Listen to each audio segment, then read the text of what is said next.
दोस्तों मेघनाद बहुत शक्तिशाली योद्धा था जिसे भगवान ब्रह्मा विष्णु व महेश से अनेक वर प्राप्त थे। उसने स्वयं इंद्रदेव को भी जीत लिया था, जिस कारण उसे इंद्रजीत भी कहा जाता था। राम रावण युद्ध में जब रावण के एक से बढ़कर एक योद्धा, उसके सभी पुत्र व भाई इत्यादि मारे गए, तब उसने अपने सबसे बड़े व पराक्रमी पुत्र मेघनाद को युद्ध भूमि में भेजा था।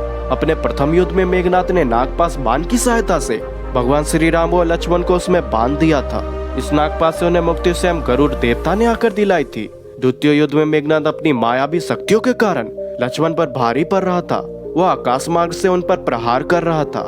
लक्ष्मण भी मेघनाद के हर वाण का उत्तर दे रहे थे, किंतु मेघनाद ने इसी बीच छुपकर लक्ष्मण पर शक्ति बाण चला दिया। जब मेघनाद को कोई उपाय नहीं सूझता था, वह उसकी सभी शक्तियां विफल हो रही होती थी, तब वह इस बाण को चलाता था। यह बाण सीधा आकाश मार्ग से आकर लक्ष्मण की पीठ में लगा। इसकी शक्ति इतनी ज्यादा तेज थी कि यह लक्ष्मण की पीठ में धंस गया। वह उन्हें शक्तिहीन कर दिया। बाण लगते ही लक्ष्मण के हाथों से धनुष बाण छूट गए और वह मूर्छित होकर भूमि पर गिर पड़े। जब मेघनाद ने यह देखा तो वह अत्यंत प्रसन्न हुआ। वह लक्ष्मण का मृत शरीर अपने पिता को सौंपने के उद्देश्य से उनके पास गया। उसने अपने सैनिकों को लक्ष्मण का शरीर उठाकर उसे लंका के महल ले जाने का आदेश दिया, किंतु कोई भी उनका शरीर नहीं उठा पाया।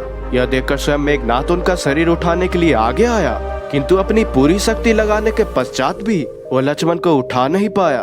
दोस्तों इसके बारे में रामायण में लिखा है कि लक्ष्मण स्वयं शेषनाग के अवतार थे, जिनके फन पर ही यह पृथ्वी टिकी है।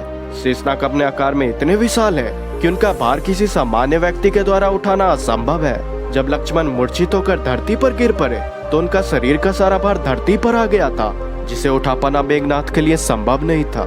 जब मेघनाद लक्ष्मण को उठाने का प्रयास कर रहा था, तब हनुमान उसके पास आए। वह उसे अनायास प्रयास करते हुए पाया।